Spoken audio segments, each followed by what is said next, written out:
Step right up, dummies, and listen to the stupidest sports show on earth with Rodney Newpol and Tim Van Stratton. Yeah.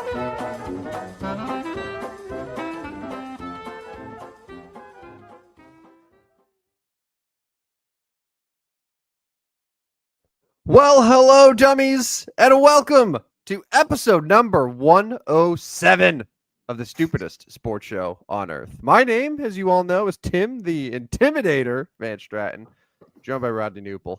In a room that is like changing color for some reason. What do you got, man? You got strobe lights going on? What's happening there? That's this other monitor. I was thinking of that too. I'm gonna unplug it.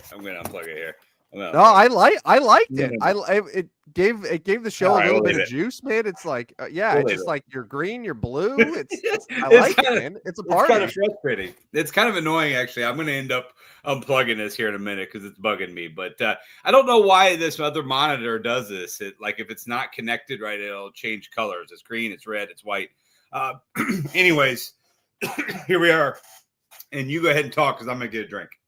Yeah, no, we are off and running tonight on episode 107 of the Stupidest Sports Show on earth. But we got a lot. We got a lot to get to tonight here, as Rodney is turning off the strobe lights. Yeah, we're back. We're back now. Kind of. Anyway, all right, you take a pause here. I'll let people sort of come into the show here. So thanks to everyone who's tuning in tonight for the next hour. We got a lot to get to. We have, of course, our thoughts from the World Series from the weekend. We are a few days removed from it. We've had time to sort of emotionally digest everything, but wanted to give some thoughts there. We, of course, have NFL for you. We are at the halfway point of the 2025 NFL season. Hard to believe that we're ready. We're ready halfway through. 9 weeks. 9 weeks out of 18. Crazy. It happened in the blink of an eye. It always does, but we want to look at that trade deadline day, and there were actual moves that happened, which I feel like NFL trade deadline always ends up being vastly disappointing. But this year we had some huge moves. Yeah, we did. We're going to talk about that. We're going to talk about college hoops. Rodney watched college basketball. I would imagine all day yesterday, beginning the wee hours of the morning, and I watched Bradley for what I could when the stream was working. Not pointing at a wall or just off in general. What a disaster. But we got a lot to get to, so let's get to it. I think Rodney's all set. And I guess we'll start the show just real quick. Our thoughts on the World Series. For the second time in a row, the Dodgers have ruined baseball by winning the World Series. It was I feel so bad for Blue Jays fans. I still feel so awful. And it's one of those things, and it's funny, Rodney, your Cardinals 14 years ago did something very similar to the Texas Rangers. And like, I'm sure there were a lot of Rangers fans in that moment that were just like, why do I invest in sports? Like, why do I invest emotionally in this? And it just makes you question everything. And I feel like that's where a lot of Toronto Blue Jays fans were after really not just Friday, but I should say not just Saturday, but also Friday, just with the ground rule double and everything, and just how close they were, and then to lose how they did, and all of the almosts is just painstaking. It's painstaking. And no, but I mean, you got to give the series in general credit for being a great series, a fantastic series, a great baseball series. And Game 7 was riveting, right? Like, we were on the edge of our seat and we didn't care who won. I cared who won. I very much cared who won. Yeah. But you cared yeah. who lost. You cared on which team lost. That's what you cared about. But no, great series. And I feel for Toronto fans. Had a lot of chances. Feel for Vlad, Bo Bichette, but more Vlad just being the all-star, being the I mean, he seems like he's been a model player in the league. Like, he's not in trouble. He goes out there, he plays hard, and he had his opportunity. And this is funny because I'm fairly sure when we did the show after the World Series last year, you started by saying the Dodgers ruined baseball. Yeah. Well, and that's why I said the Dodgers have ruined baseball again. Now, okay, in all seriousness, probably, and I'm gonna try to be neutral here for a second. It's probably a good thing when baseball has an evil empire or a super team that is interesting, that makes people tune in, that people want to root for, they want to root against. So in that aspect, it is good. And I can't deny that. Like, I can't deny that it has helped baseball. Now, will it help baseball a year from now? That's maybe a different story and a different conversation. But no, it's it was just hard to see like how close the Blue Jays were. Would have been their first title in 32 years. You had an entire nation, 2 nations probably rooting for them. And then who ends up winning? But the Dodgers, the richest team in the sport, and who can, have multiple MVPs, who can buy their way to pretty much anything. So that's the bummer of it all. Yeah. I mean, yes, I know you don't like that portion of it. I loved seeing the Yamamoto coming in a day after, the start in Game 6. Yeah. That's pretty cool though. Like, that's pretty gutsy. Yes, Ohtani was not great on the mound, but just him in general of getting on base 8 times one game and then pitching the next. That's still kind of cool. So I don't know. Like, if you want to talk about the negatives of the Dodgers running baseball, I'm going to come back with the positives of it being a great series. A lot of times I'm the negative one, and you bring the positivity. But I'll reverse the course here. Great series and some great individual efforts. Great series, amazing individual efforts by Yamamoto in particular. I want to give you a couple stats here, Rodney, and I want to just know your reactions to these. So, the Los Angeles Dodgers, they won the series. They won 7 games. Did you know that the Los Angeles Dodgers for this series hit, as a team, 203? That's not very good. A 203 batting average. The Toronto Blue Jays this series hit 269. 269 to 203.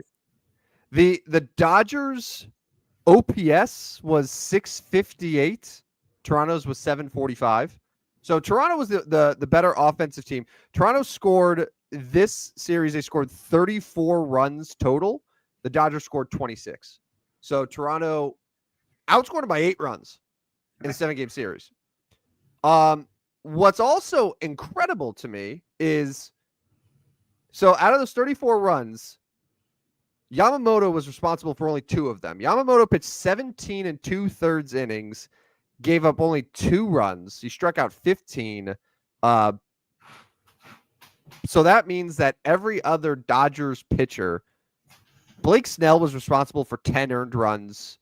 You had Tyler Glasnow give up 3 runs. Shohei Ohtani, the great Shohei Ohtani, in just over 8 innings, had 7 earned runs and 11 hits on the mound. Not great. No, not great. And then you could get to Anthony Bandon. The bullpen had 6 earned runs in 3 innings. But, like, that's my point here. So the Dodgers hit barely over 200 as a team. They were outscored. They had one pitcher who was amazing, and every other pitcher was fairly mediocre to just bad. Like Blake Snell in this World Series, 10 earned runs in 13 innings, bad. 8 walks, bad. Awful series. And yet, they are the world champions once again.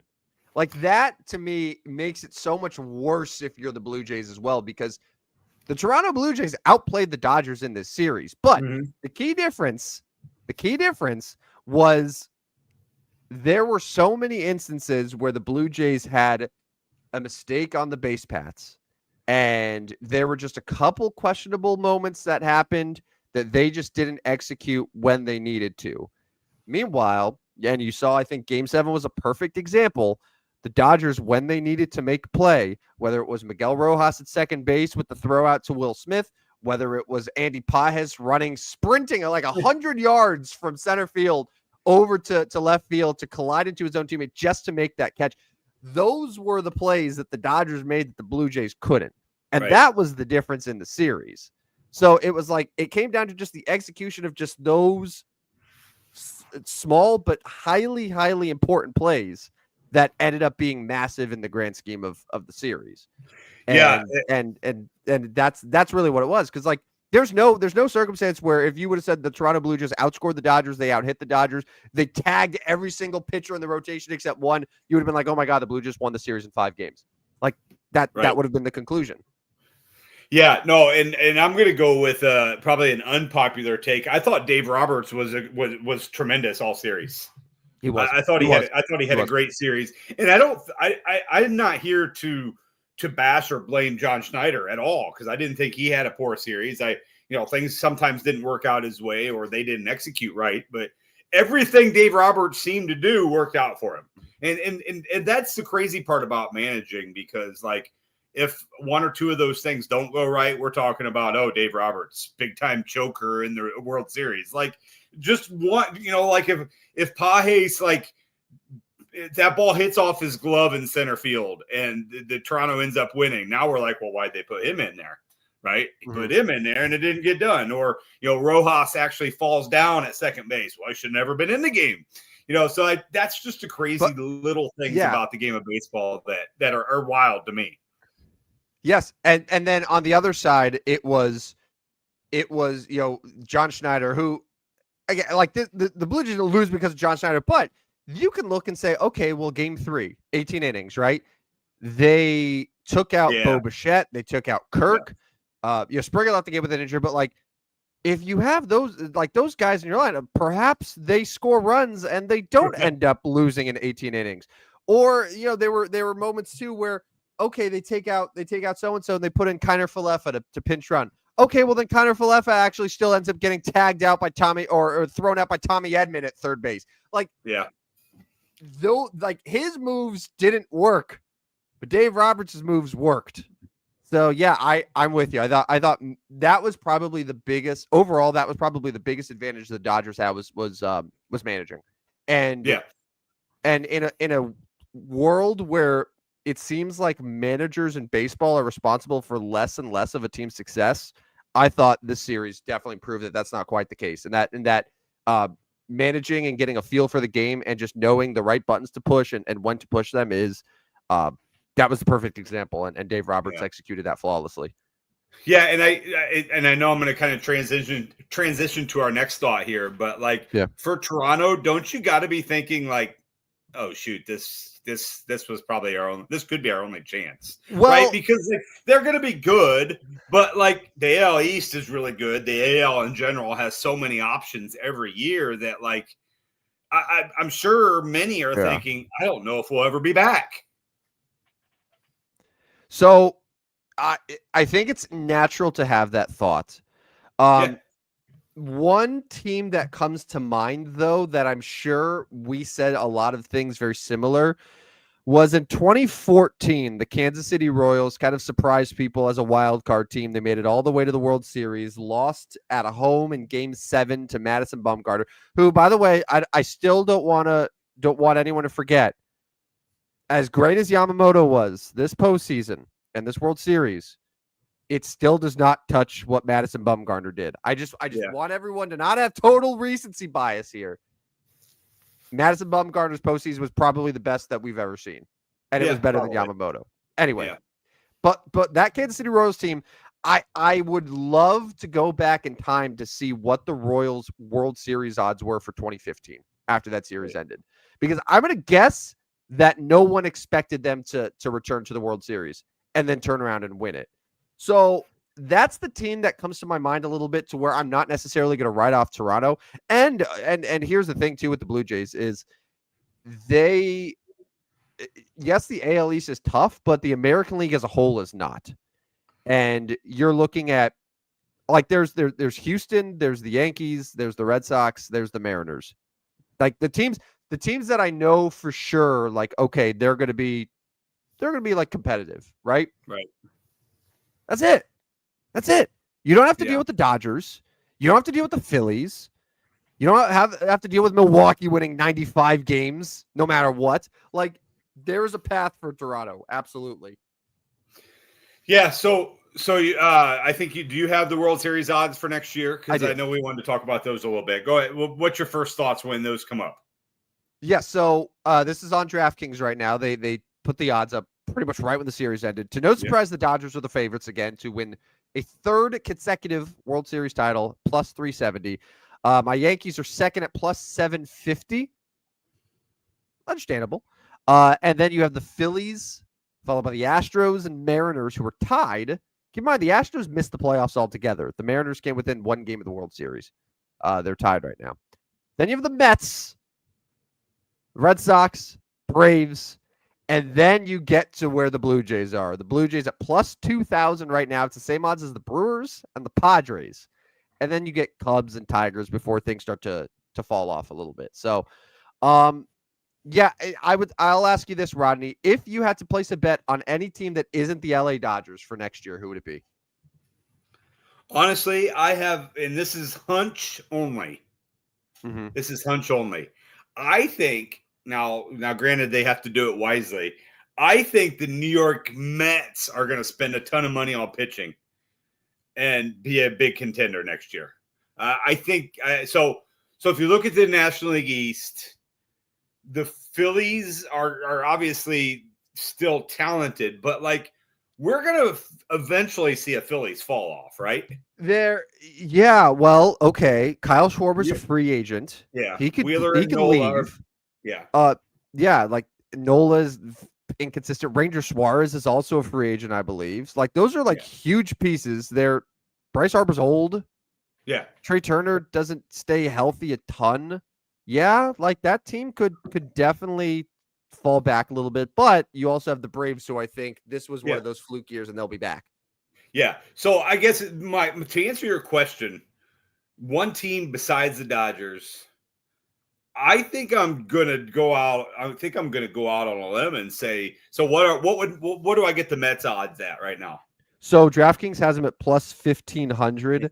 They 15-1. are so they're sixth overall, but they're the third best National League team behind only the Dodgers and Phillies. Yeah. All right. Yeah. I don't mind those odds. I would take a flyer on the New York Mets at 15-1. Mm-hmm. Yeah. Now you look at the Mets and like Pete Alonso is not opting in, so he could leave again. Francisco Lindor, we mentioned Bryce Harper is old. So is Francisco Lindor. He's old. But I think the Mets are going to find a way to pay a lot of money on pitching. Now, that may not always work, but I think they're certainly going to upgrade their pitching and have a potential to be really good. Is Francisco Lindor old, or are we just like he's 31? Doesn't it feel like he should be like 36? I mean, yeah.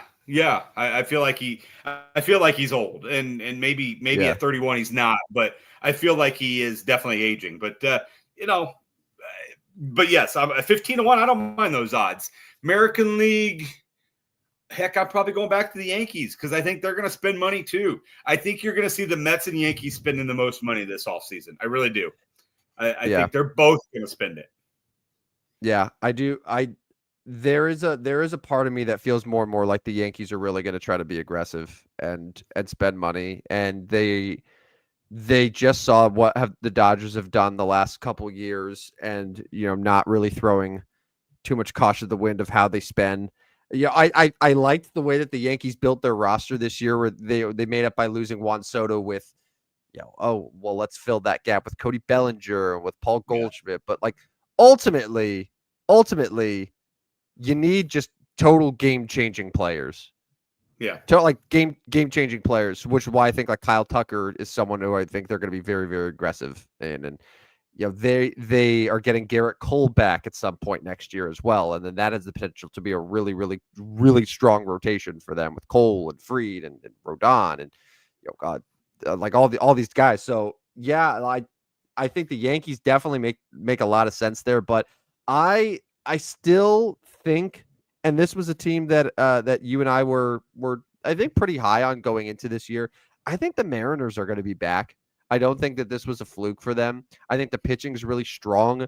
You have Julio Rodriguez, who's young. You have Cal Raleigh. Even if Cal Raleigh doesn't have 60 home runs again, like it's a great bat. Like that's a team that doesn't really have any glaring weaknesses when I look at them right now.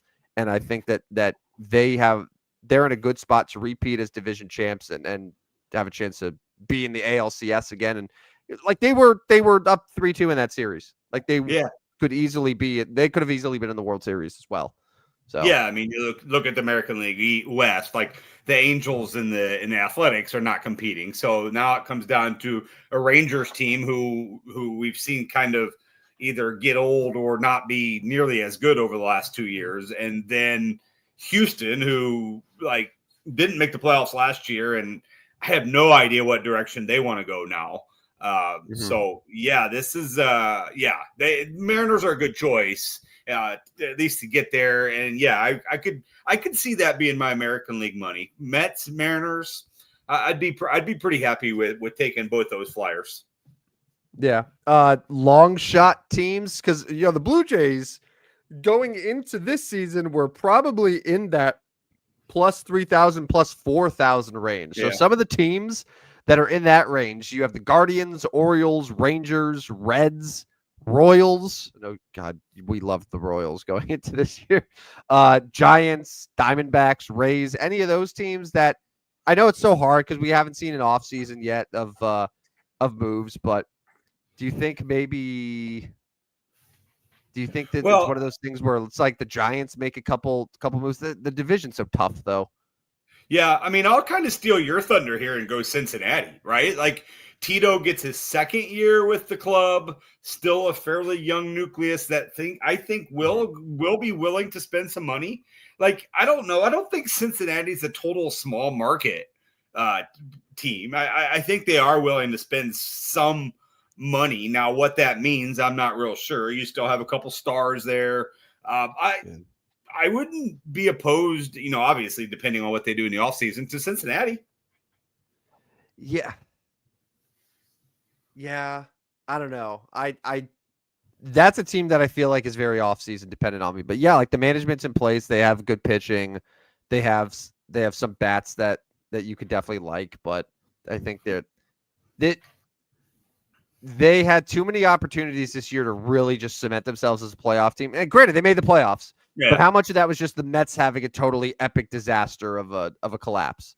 Like, yeah, and not just the Mets, but Arizona wasn't great down the stretch. St. Louis was terrible down the stretch. San Francisco wasn't very good down the stretch. So they were kind of they were the next best. Yes, right. So it wasn't like they made the playoffs, but in a lot of ways, the playoffs were sort of just handed to them. And you could tell that they weren't nearly at the same level as other playoff teams with how easily the Dodgers took care of business. Like the Dodgers beat them by 7 runs both games, and that was it. It looked like Cincinnati didn't even belong. So like that is probably why I'm a little bit hesitant to go there. But I was the Reds guy this year. I was the Reds guy, but I want to see them take it. I don't want to see it handed to them. I want to see them take it.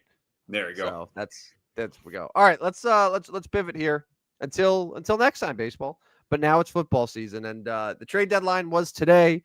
And I got to be honest, I did not expect, in theory, the New York Jets.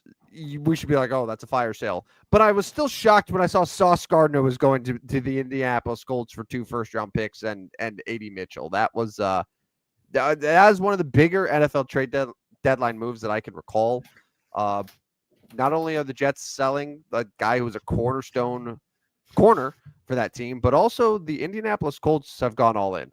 Yeah, they're all in, that's fun to see. So, what were your thoughts when you saw that Sauce Gardner trade go down? Well, that's an interesting one. And A.D. Mitchell's a talented receiver. Now he hasn't never put up the numbers quite yet, and going to the Jets will certainly make things interesting there. They need guys to throw the ball to. That's for sure. But no, that was an interesting. And you're right, they are all in. Now we'll see how it works, right? Like going all in with Daniel Jones as your quarterback. I don't know about that. Good luck, Colts. It's funny because if this was a week ago, you're probably like, sweet, we have everything in place. But last Sunday, and we're going to get to best bets. I don't want to toot my own horn. But did I not call exactly what would happen in Pittsburgh? Yeah. Yeah, no, you did. You did. You got it. You nailed it. But like that looked like Daniel Jones on the Giants. Yeah. With the turnovers and just looked very uncomfortable. Now, perhaps that was just good old-fashioned Mike Tomlin, Pittsburgh Steelers, or perhaps that was a sign of turning into a pumpkin. But it just it's just funny how it works out where after that game, the Colts were still comfortable mortgaging their immediate future and going all in. Yeah, no, that is interesting. And, you look at the AFC, you still have the defending 3-time AFC champions there. You've got the Chargers, who, I don't know, without Joe Alt, I'm not so sure they're a contender. You've got Denver, who's there. You've got, who am I missing there? Baltimore will probably emerge out of that division. So, yeah, I guess the Colts think that they can contend with that. And maybe that they don't. I guess they don't need AD Mitchell, right? I mean, with no, with he's been buried. He's been buried on that depth chart. Pittman, and then Warren is catching a bunch of passes. So, no, they're all in. But yeah, after the blowout loss is interesting. I mean, it just happened to be a trading deadline, but yeah, to see them get blown out by Pittsburgh and then be like, oh, they're all in is interesting. The Jets also moved Quinnen Williams, who is a Pro Bowl defensive tackle, great interior lineman, and so the Cowboys got the linebacker, I think Logan Wilson from Cincinnati, and then they get Quinnen Williams. That's another team where they have 3 wins. Yeah, they're like, that's not a good football team. No, it's not. But they made moves as if they are a good football team to build up that defense. But they have Green Bay's draft picks. They didn't give up a first this year for Quinnen Williams. I think it's next year's. So it's the higher of Green Bay or Dallas's first round pick next year is what the Jets are going to be receiving. But second this year, they also gave the Jets Mozzie Smith, but that move was also surprising, I guess, to a degree. And now suddenly Dallas has Quinnen Williams and Kenny Clark in that interior defensive line and draft capital. Right. So I think a lot of that was a play at next year rather than this year. Oh, I think so as well. And I wanted to, so I know we talked about this earlier, or maybe it was before the show. I'm changing subject real quick. The Bulls won tonight, by the way. Is that right? They were down 45-27 at the end of one, and they won 113-111. So I wanted to break in with that because that's a huge comeback win for them. That's a bad loss if you're the Sixers, but boy, that is a really impressive comeback win for the Chicago Bulls, who are now 6-1. Right. Yeah. Right. I think eventually we have to acknowledge what the Chicago Bulls are doing. I know we talked a little bit about them on Friday, but that's impressive. Josh Giddey, 29, 15, and 12 tonight. So good work by Giddey there. But anyways, back to NFL.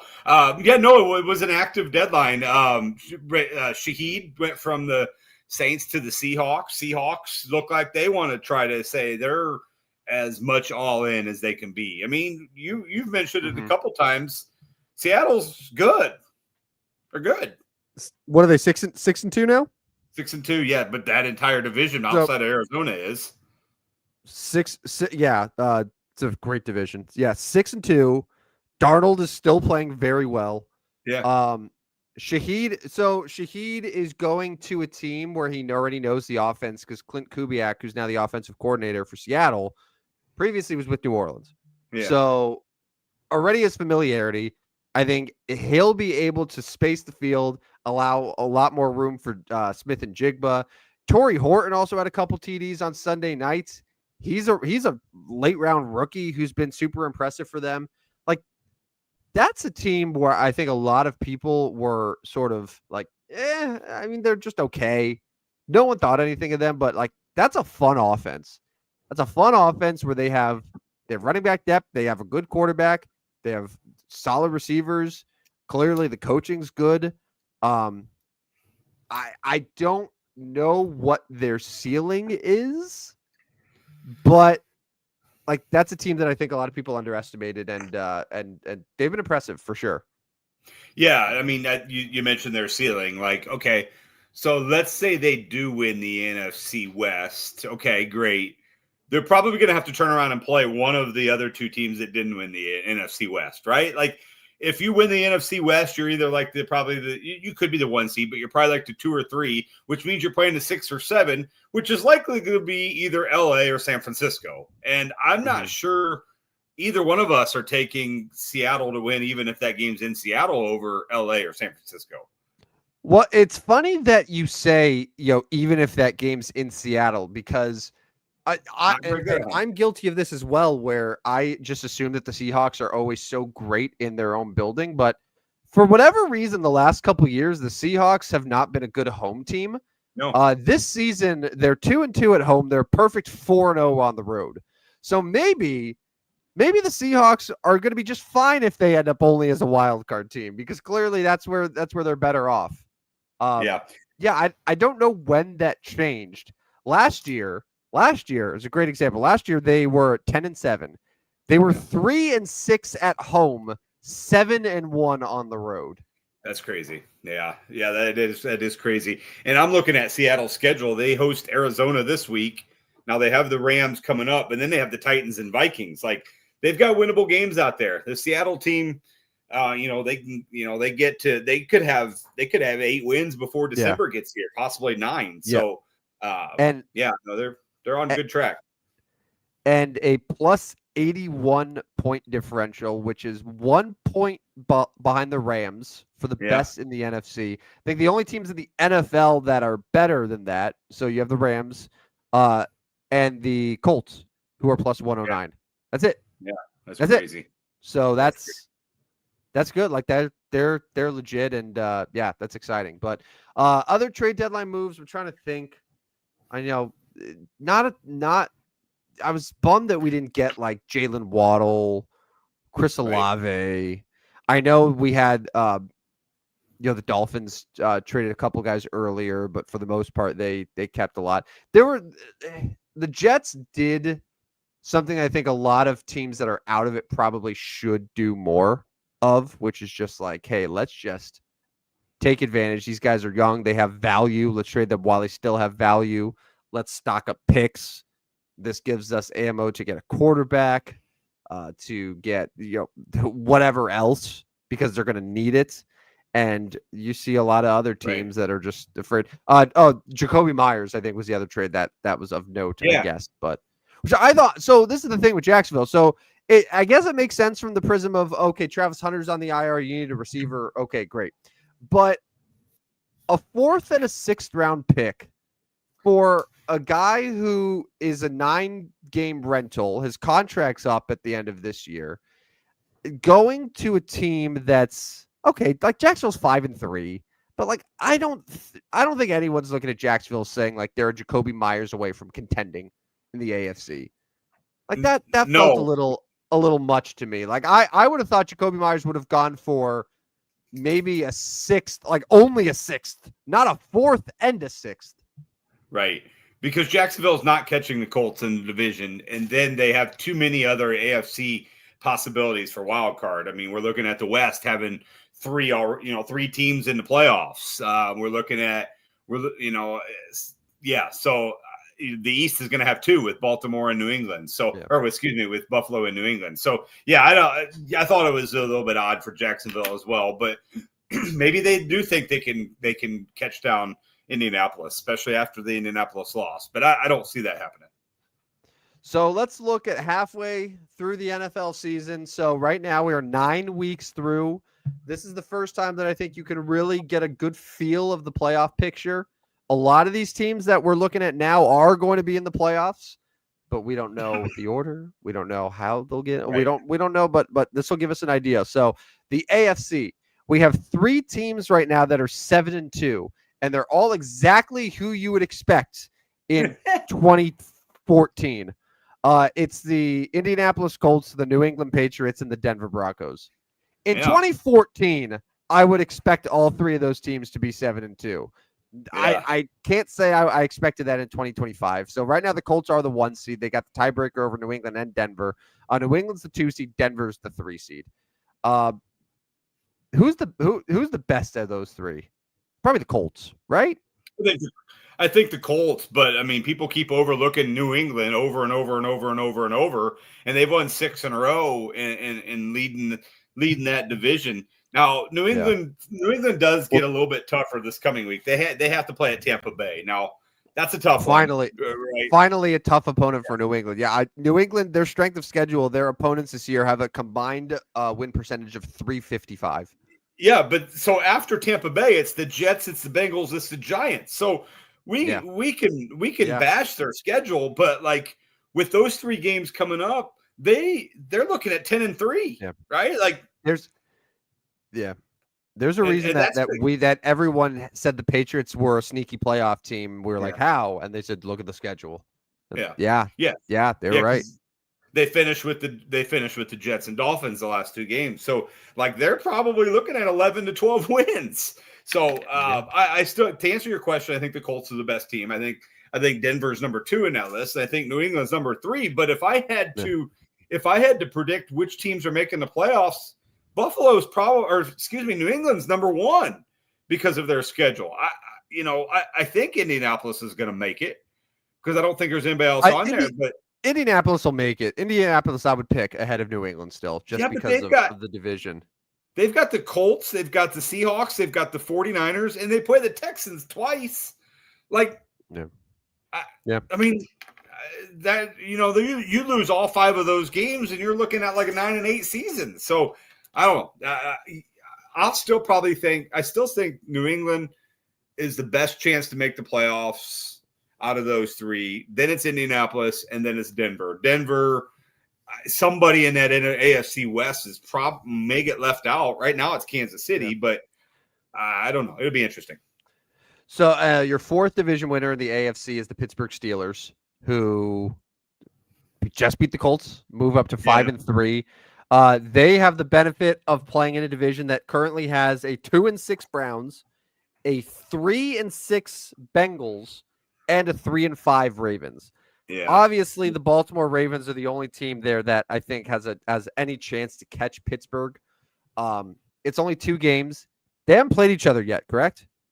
They have not. Their first meeting is December 7th, and then they play January 4th. So 2 in the last 5 games. Assuming that Lamar Jackson's healthy, I would imagine Baltimore is still the favorite of that. So that's the one there that I think you're circling. You're looking at Pittsburgh and saying might be in trouble. But after them, you have Buffalo, who's a half game behind New England right now. They've played 1 fewer game. They're 6-2, and also currently are on the losing side of the tiebreaker with them. You have the Chargers, who are 6-3, still very solid, and I know we were just talking about the Jaguars, but the Jaguars right now occupy the 7th and final playoff spot at 5-3. They're just ahead of the Chiefs, who are 5-4, and then every other AFC team after that's under 500. So after the Chiefs, you have the Texans and the Ravens, who are both 3-5. So it's kind of shaping up like there's 8 teams, I think 9 if you include Baltimore. Yeah. So nine teams for 7 spots. Yeah, and I mean, are we sure Houston's cooked? Yeah. CJ Stroud's concussion, right? Yeah. So he could come back, I guess, soon-ish, but like Houston doesn't look very good. Yeah, I mean, I'm just looking at Houston. They got the Jaguars, the Titans. They've got the Cardinals, the Raiders still on their schedule. So they've got winnable games, but at 3-5, they probably are cooked. But it's just, I guess I'm trying to find a way that Jacksonville doesn't have a chance to make this playoffs because, that's how we started 15 minutes ago, is that Jacksonville wasn't going to make it. But here at 5-3, it's like, okay, maybe they do have a chance.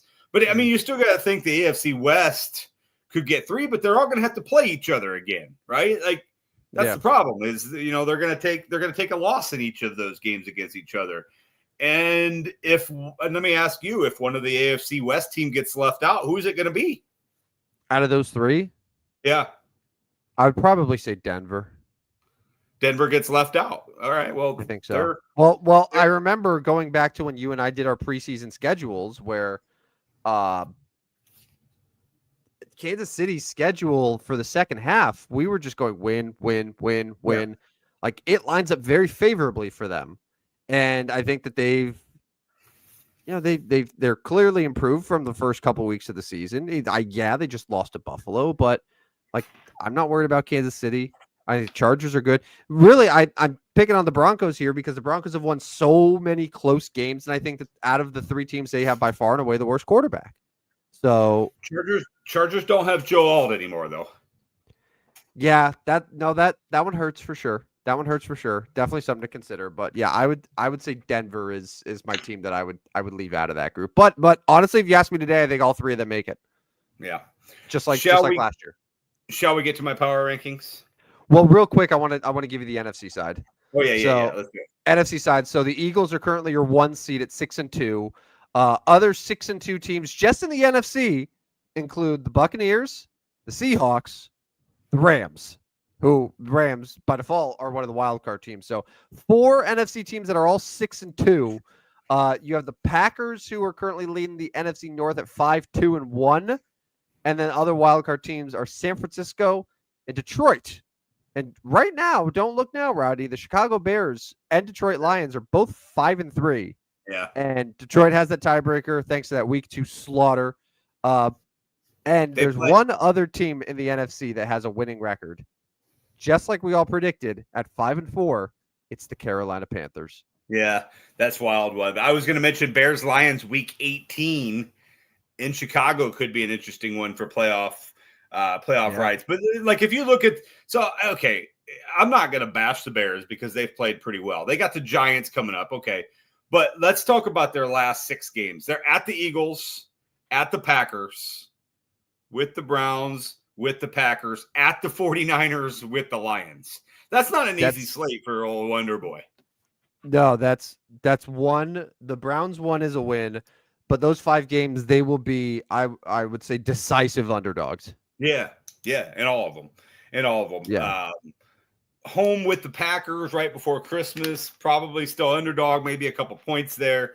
The Bears-Packers play twice in 13 days. So, I mean, but if you're a Bears fan, you got to be excited because we are coming up on mid-November. Now, let's say they beat the Giants. They're our favorite this week. If let's say they beat the Giants, they're going to go to Minnesota in week 10 and be right in the middle of a playoff hunt for the last 7 games, which is awesome. Right? Like that's what you want. Yeah. That's exactly what you want. That's a successful season for them. Yeah. Yeah. Absolutely. And you know, you sneak away a couple of those wins and who knows, maybe you do sneak in, but I'm probably taking the Bears to not make it. Yeah, I would say the 7 teams right now that currently have playoff spots are the 7 teams that will make the playoffs in the NFC. Yeah, I would probably agree with you. Well, it's basically if not, you're saying one of the Bears, Panthers, or Vikings, or a team like Dallas or whoever would make the playoffs over Detroit, over San Francisco, the Rams. I don't see it. Carolina still has 2 games against the Saints left this year. They do.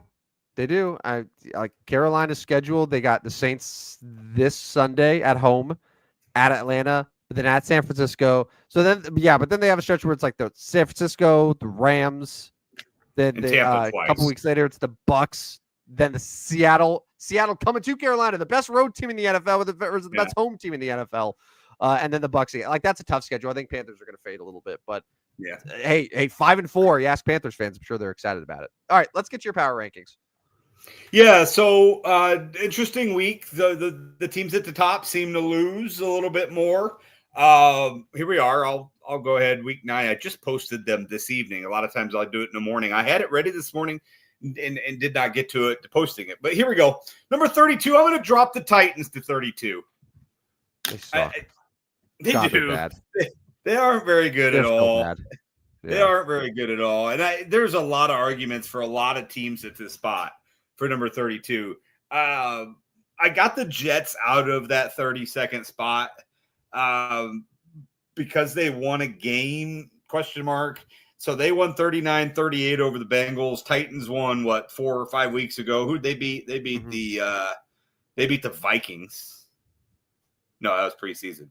They beat the Cardinals. Oh yeah, epic loss from Arizona in that one. You're right. So both those teams yeah. And that's their only win, right? Yeah. So both the Titans and the Jets both have epic come from behind wins. I'm going to go Titans 32. if the Titans end up with the number 1 overall pick again, obviously they have their quarterback. They're not going to draft someone else. Is that a take the best non-quarterback available, or is this a situation like what the Bears did and they just get a haul for that first overall pick? I think you I would probably consider the haul. I would consider the haul if I'm Tennessee. Yeah. Yeah, I think you got to. 31, I'll go the New Orleans Saints at 1-8. Both the Titans and the Saints are 1-8. That team's bad. They're on their backup quarterback now. Now they sent one of their best receivers out. There's really not a whole lot of good things to say about them. I predicted them to win one game all year. They've won one game. We'll see if they can get another one. I'm not sure they win another game. I don't know. I don't see a lot of positivity out there. You predicted them famously to go 1-16 before the season. So you might be onto something with them. Yeah. I moved the Jets up to 30, but there's really no good reason they should be 30, probably just because they maybe are the better of the 3 worst teams. But to be honest, the Raiders at 29 are just that. Yeah, a good deadline for the Jets. Yeah, the Raiders were so immensely disappointing in that Jaguars game. The Geno Smith move has been a disaster for them. Disaster, yes. And then rounding out the bottom 5, these guys are back. The Miami Dolphins, not good. They were bad in the home game against Baltimore. They're 2-7 now. They are not going to go anywhere. They've got the Bills coming up this week. That probably will not be pretty. It's in Miami. They got the Commanders in week 10. Commanders, boy, they haven't looked very good either. But those are my bottom 5. Titans, Saints, Jets, Raiders, Dolphins. I also want to mention, so one of the teams that you didn't have in there is the Cincinnati Bengals. Yeah. Did you know that they are the first team in NFL history to score 38 or more points in back-to-back weeks and lose both games? Both. Yeah, ouch. That's not good. Yeah, so I putting the Bengals, wasn't sure where to put them. I actually got them at 26, just one spot ahead of the Browns. So Bengals 26, Browns 27. Yeah, fair, probably. Fair. I mean, Browns are bad too. Let's move to the top 5. Top 5 are interesting. I'm going to keep Tampa Bay, who had the bye week. I'm going to keep them at 5 on the season. I mean, that's probably a fair spot for them. They showed that they're not necessarily at the very top, but they probably belong in the top 5. If not top 5, definitely top 8. So I'll keep them at 5. Indianapolis was 1 last week. They're down to 4 now with their loss to Pittsburgh. It became a question of how far do you drop them? How what teams should you put ahead of them? I got them at 4. I got the Lions, who lost. No, I had the Lions 1 last week. I had the Lions 1, Colts 2. So I really only dropped both these teams 2 spots. So what 1 and 2 is going to look like here in just a minute, which is weird because both those teams were question marks a couple weeks ago. Number 2, I'll go Buffalo Bills, who aren't even winning their division. Yeah, but not even winning their division. That's true. Yeah, you don't have the Patriots on here. You don't have the Seahawks on here. Yep. I have the Patriots. No Broncos. I have the Patriots 11. No, I have the Patriots 11. I have the Broncos 14.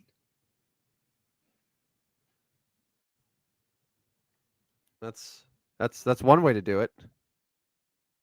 I don't know how to do this. I got the Eagles at 1. These are my power rankings. It's who I think the better teams are, right? So I'll go Eagles 1, Bills 2, Lions 3, Colts 4, Bucks 5. I'll continue with Chargers 6, Rams 7, 49ers 8, Seahawks 9, Packers 10. Okay. Well, there you have it there. It's the top 5 teams, I think, all make sense, and they're probably the teams that I would say are the 5 best teams in football right now. But eventually, man, you gotta acknowledge the Patriots and Broncos. You gotta give them love. You gotta give them some love. I think probably should. Yeah. But yeah. All right. I guess. Yeah, I probably do. All right. Today, the first college football playoff rankings were released. Ohio State, no surprise, is your number 1 team, the defending champs, followed by, of course, Indiana, number 2. The ultimate moneymaker. 9-0 right now You're for Indiana. the Hoosiers. Texas A&M still undefeated, 8-0. They're number 3. And number 4, Roll Tide, Alabama. They're back. They're back. Remember, everyone was talking about Kalen DeBoer. Oh, the program, it's gone. All of Nick Saban's success. Well, look at that. Alabama's back and is being a top 4 team in the playoff right now. You have Georgia, Ole Miss, BYU, Texas Tech, 5-8, and the final 4 teams: Oregon. Rodney, what did I tell you? What did I tell you? Notre Dame. Notre Dame. All they need to do is not lose again, and they'll get in. They are currently 10th right now, ahead of Texas and Oklahoma, who are also at 2 losses apiece. So, obviously, the big notes, you have 4 of the top 6 teams that are SEC schools. So a little bit different than what we saw last year, where it was just a horrible year for the SEC. You have 2 Big Ten teams at the top. You have 2 Big 12 teams, BYU and Texas Tech. You got another Big Ten in Oregon. Then you round it out with 2 SEC teams, Texas and Oklahoma. So thoughts when you saw these rankings? Honestly, like, hard to argue with the top 4 for sure. Where's Illinois? Where is Illinois? I can tell you this: they're not in the playoff, not in the top 25. Yeah. No, the best Illinois team that we've seen in our generation is not in the top 25. Miami at 18, still interesting if they can find their way into 12, right? That's a team that we thought could be a national title contender. I'm not sure they're that good, but if they found a way into the top 12, who knows? Well, as of right now, there's no ACC team that would be in the playoff. Virginia and Louisville are 1-loss ACC team, and Georgia Tech. They're at 14, 15, and 17, all kind of eating away at each other. They're hoping that the ACC needs one of those teams just to stay at 1 loss, and also for one of those SEC teams like Texas or Oklahoma to lose another game. Yeah. Texas, Oklahoma, both interesting that they're in there. I mean, Texas, every time we think they're on their way up, they find a way to lose, and here they are at 11. Yeah. Oregon at 9. I mean, that's a dangerous 9. I really like the Texas Tech team. I think it's interesting. 2 Big 12 teams there, being the Big 12 homer that I am. And then Utah being 13. Big 12 could find themselves 3 teams possibly if something goes right that way with BYU, Texas Tech, and Utah. I mean, no real surprises here. Obviously Texas, Oklahoma, right on that border. Can't lose another game. You lose the 3rd game, and it's see ya. Mm-hmm. Mm-hmm. Absolutely. All right. I realize I did not leave you a whole lot of time to talk about your favorite sport, college basketball. College hoops are back officially. You spent all day yesterday watching hoops from the early morning all through the nights, and some good games. You had Florida, the national champions, taking on Arizona, losing in Vegas to the Wildcats. That was probably the best matchup. Yeah. Overall, right? Yeah, it seems like there wasn't really anything that was on that same level. What were your initial college basketball observations other than that game and you almost exactly predicting the Kansas Green Bay score? You're 3 points away from getting that exactly right. Well, in a Kansas scrub hit a 3 with less than 30 seconds to go that did ruin the exact score. But the thing that stands out to me is there's 3 really, really good freshmen that we saw yesterday. BYU, of course, has the Debansa kid that is number 1 or number 2 in the NBA draft. Kansas has a guy, and I don't know how realistic this is, but he's getting comparisons to Kobe Bryant. And that could be disrespectful. And 10 years from now, we could be like, God, that was stupid. But when you're getting legitimate comparisons to Kobe Bryant at 18 years old, Darren Patterson now at Kansas, that's pretty good. And then last night, Koa Pete from Arizona scored 30 points against Florida. And it wasn't like he scored 30 points against Mississippi Valley State, Delta Tech. He scored 30 points against the defending champions. So Koa Pete, Darren Peterson, and AJ Dabansa are all 3 guys that I think we're going to see in the top maybe 3 picks next year. Yeah. Any other observations that you had? I know you watched a little bit of the Bradley game too. Yeah, they weren't. They were very. Bradley's going to be very inconsistent this year. They don't shoot the ball as well as they did last year. I think that was a strength last year. Now Wardle is going to have them defending well eventually. I mean, they played pretty decent defense yesterday. Sloppy offensively. And off the Bradley tune, Duke looks like they're going to beat Texas today. I was curious to see how this Duke team would look. Boozer hasn't been terrific. He's only got 8 points. The guy I thought would be their catalyst, and he is Isaiah Evans, the guy that returned for them. He's got 21, but Duke looks like they're going to beat Texas tonight. They're up 11. Kentucky won tonight, Texas Tech. So, I mean, tonight was kind of a snoozer night. We'll get to some good games again Friday. Kansas at North Carolina. That should be a good game. And then, of course, college basketball on the weekends is usually pretty good. Arkansas, Michigan State is the headline game, along with Alabama, St. John's. So there we go. There's our college basketball. Apologies if it's a stupid question, but Cameron Boozer has to be the son of Carlos Boozer. Is that correct? Yeah, there's two of them. They have two Boozers on the Duke squad this year. The one is obviously very good, Cameron Boozer, and then coming off the bench, Caden Boozer. So the Boozer twins.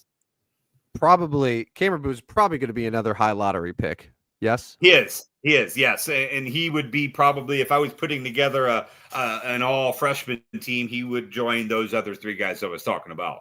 Those would be probably the top 4. Yeah, pretty good freshman class. So thank you, Rodney. That is our college basketball update.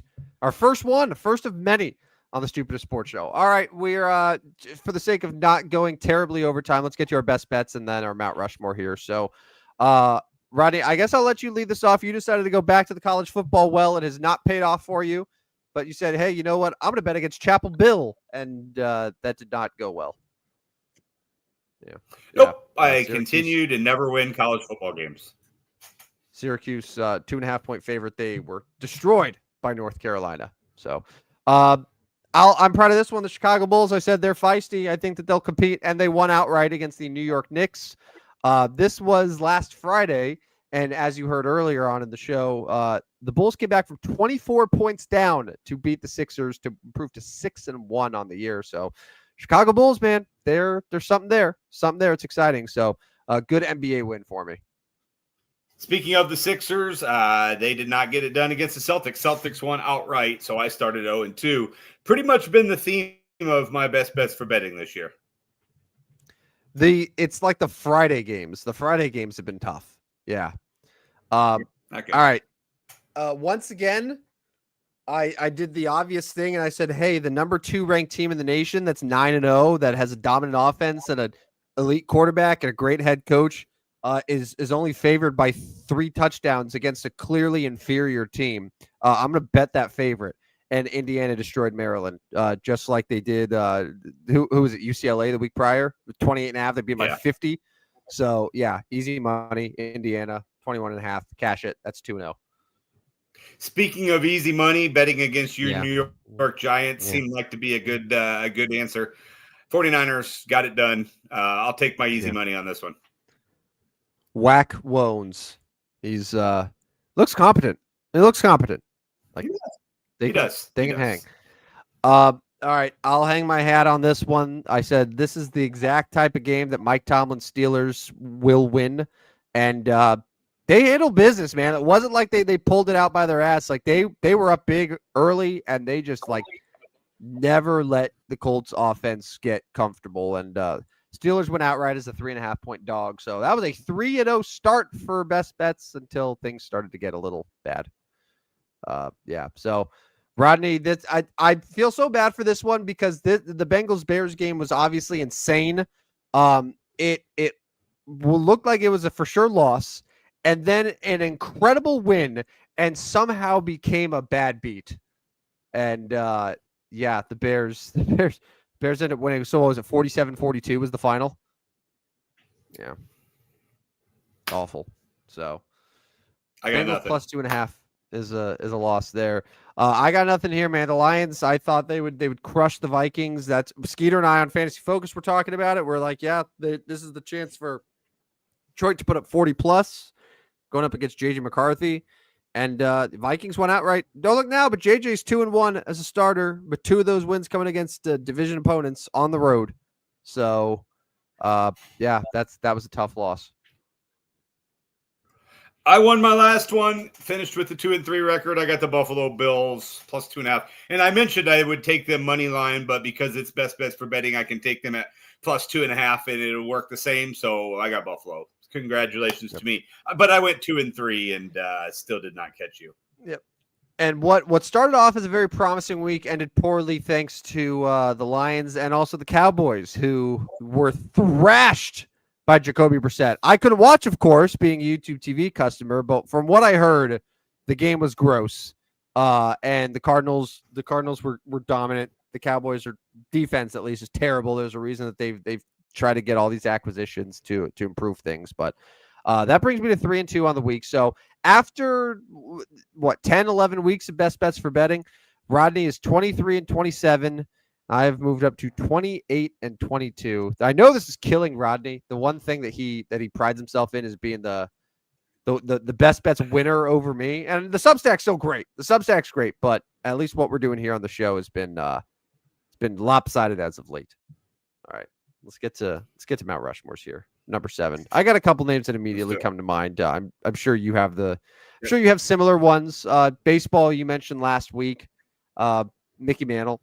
Like Mickey Mantle for sure. Number 7 comes to mind for me. 18 years all with the New York Yankees. He's a for sure Mount Rushmore. NFL. There's a couple guys, but John Elway to me is a number 7 that immediately comes to mind. So Mickey Mantle, John Elway are locks. Who else do you think of? Yeah, I think they are locks, and I can go with I will throw a lock at Pistol Pete Maravich. I think could be a lock for this one as well. He did wear 7. You could also look at Carmelo Anthony if you wanted to. I mean, Carmelo Anthony's very good. I'm probably taking Pistol Pete, just kind of more of his like the history of Pistol Pete, and I don't know. I don't know. Am I wrong taking Pistol Pete over Carmelo Anthony? I don't think you're wrong. No, I think Pistol Pete's one of the greatest NBA players of all time. I would probably say if you put together a list of the top 100 players in NBA history, I bet Pistol Pete and Carmelo would be. I think they would be fairly close to each other, and probably Pistol Pete would be a little bit higher. So yeah, so how about this? I think Pistol's good, and also I think Carmelo Anthony spent a lot of time in 15 with Denver, which is how I think of him. I know 7 was his number with the Knicks and a few other places, but I think of Carmelo as 15 as well. So Pistol Pete makes sense to me. So because we are over our hour, I got a real quick idea here for you. We've got Mickey Mantle in Major League Baseball. We've got John Elway in the NFL. We got Pistol Pete in the NBA. And I vote we go Phil Esposito in the NHL, and we call it our Mount Rushmore. Yeah, I'm good with that. Yeah, I mean, I can live with that. I mean, Phil Esposito, obviously very good. Yep. Couple honorable mentions: Ben Roethlisberger, Boomer Esiason, Michael Vick, Joe Theismann, Ron Jaworski. So big quarterback number. Baseball. There are a few baseball dudes that we probably could have considered as well. I think that the Mount Rushmore is good as is, but like Pudge Rodriguez, 21 seasons wearing number 7 behind the plate.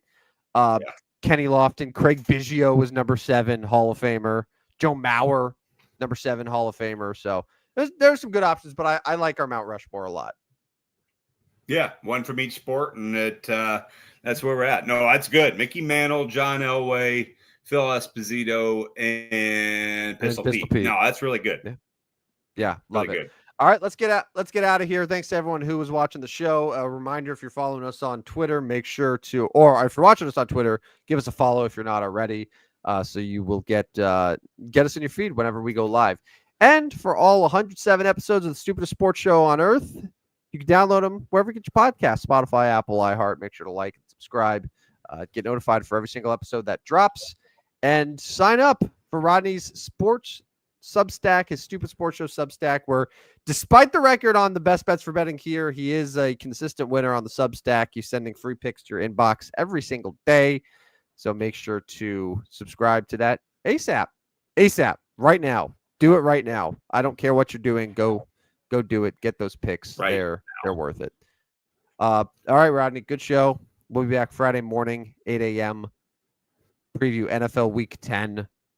College basketball. Sure, we'll get a good college basketball weekend too. College football weekend. So lots of sports happenings. Lots of sports happenings right now, and should be fun. Yeah, no, it should be fun. And yeah, Friday morning, 8:00, I'll be here, and I'll see what I can set up for the show. We'll see what we want to do to set up that one. I'll give some thought to it this time. How about that? Love that. Love thoughts. Love thinking. All right, for Rodney Newpel, I'm Tim, the Intimidator of Van Stratton. This has been the stupidest sports show on earth. See you guys. See ya. Step right up, dummies, and listen to the stupidest sports show on earth with Rodney Newpel and Tim Van Stratton. Yeah.